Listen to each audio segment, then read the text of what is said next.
ইসলামপুর গ্রামে ফারিহা নামের এক মিষ্টি মেয়ে তার বাবা মার সাথে বাস করত।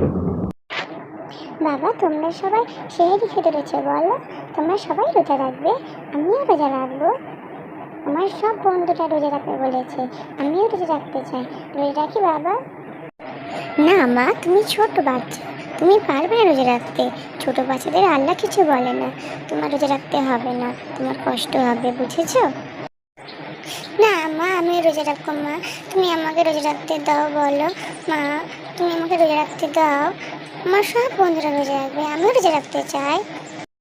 শুনেছি নাকি যারা রোজা রাখে তাদেরকে আল্লাহ খুব ভালোবাসে। আমি রোজা রাখতে চাই বলো।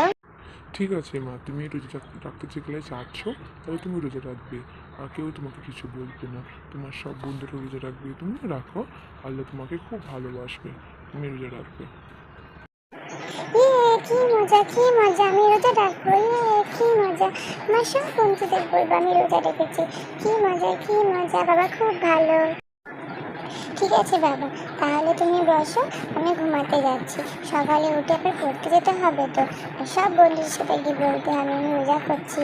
ঠিক আছে বাবা, তোমরা তাহলে থেকো, আমি ঘুমাতে যাচ্ছি। ঠিক আছে মা, গিয়ে তুমি ঘুমিয়ে পড়ো, আবার সকালে উঠতে হবে। আমি সকালে ডেকে দেবো, তুমি পড়তে চলে যাবে, কেমন? আর মনে থাকে রোজা রাখছো, বেশি কিন্তু বাইরে ঘাটে ঘোরা যাবে না, নাহলে শরীরে কষ্ট হবে। যাও, তুমি গিয়ে শুয়ে পড়ো।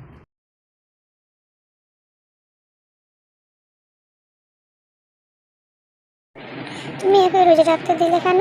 জানো তো বাচ্চারা রোজা রাখলে কত কিছু ইফতার চায়, কিন্তু জানো ঘরে কিছুই নেই। ও রোজা করলে আমি কী দিয়ে ইফতার করতে দেবো ওকে? তুমি কেন শুধু রোজা রাখতে দিলে? তুমি চিন্তা করছো কেন? আমার মেয়ে আল্লাহর জন্য রোজা রেখেছে, আল্লাহ ঠিক ওকে ভালো ইফতার জোগাড় করে দেবে। আর ইফতারটা তো বড় কথা নয়, ও আল্লাহর জন্য রোজা রেখে বলেছে, সেটাই বড় কথা। তুমি ওকে বারণ করো না, ও রোজা রাখুক। সেটা তুমি ঠিকই বলেছো, কিন্তু ছোট মেয়ে না, সেই জন্য বলছিলাম। আচ্ছা, তুমি বাইরে থেকে গিয়ে দেখো কাজ কাম খুঁজে পাও কিনা। ছোট মেয়েটা আমার রোজা করছে, ইফতারের চোখ তো করতে হবে বলো।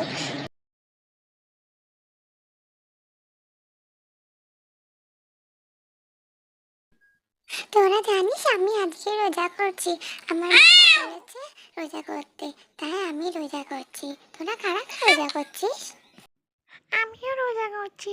আমার বাবা বলেছে সন্ধেবেলায় ইফতারির সময় আমার অনেক কিছু খাবার এনে দেবে, ফল এনে দেবে, কত কিছু এনে দেবে। আমার বাবাও বলেছে ইফতারের সময় আমাকে চিকেন পকোড়া, অনেক রকম পকোড়া এনে দেবে। আর তার সাথে ঠান্ডা তো থাকবেই, অনেক কিছু নিয়ে এসো বাবা। আমার বাবা সকালে বলেছে রোজা করতে করতে খেলা করতে বারণ করেছে, কষ্ট হবে। তাহলে তোরা থাক, হ্যাঁ আমি বাড়ির দিকে যাই।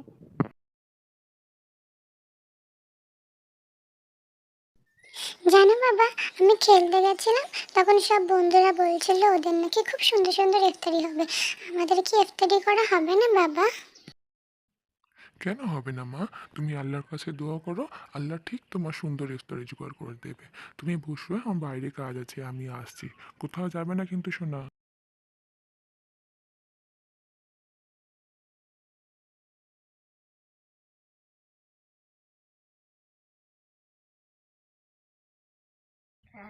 হে আল্লাহ, তুমি রহম করো আল্লাহ, আমার বাচ্চাটা তুমি ভালো ইফতার জোগাড় করে দিও। আল্লাহ, আমার বাচ্চাটা তোমার কাছে দোয়া করছে, আল্লাহ তুমি কিছু জোগাড় করে দিও আল্লাহ।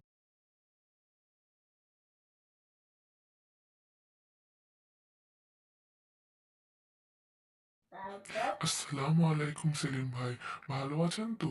আপনার কাছে যাচ্ছিলাম আমি। ভালো হলো দেখা হয়ে গেল, তাহলে আর বাড়িতে যাচ্ছি না।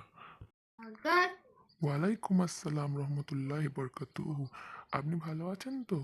চলুন না আমাদের বাড়িতে বসে গল্প গাছা হবে কোন, সাথে একসাথে ইফতারও করে নেওয়া হবে, ইফতারের সময়ও তো হয়ে গেছে। না না, আজ আর যাবো না, আজ বাড়িতে অনেক কাজ আছে।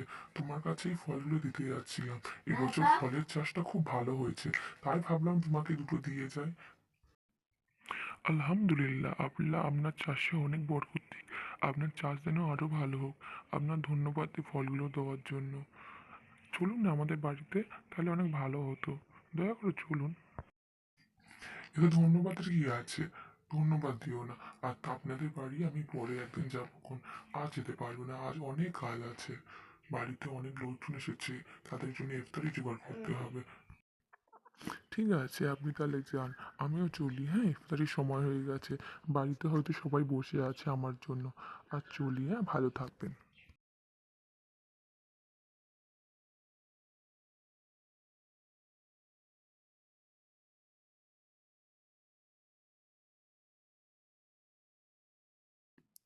আমি বলেছিলাম না, আল্লাহর জন্য জোড়া রাখলে আল্লাহ ঠিক ইফতারি জোগাড় করে দেয়। দেখো, আল্লাহ আমার ছোট্ট মেয়ের জন্য ইফতারি জোগাড় করে দিয়েছে।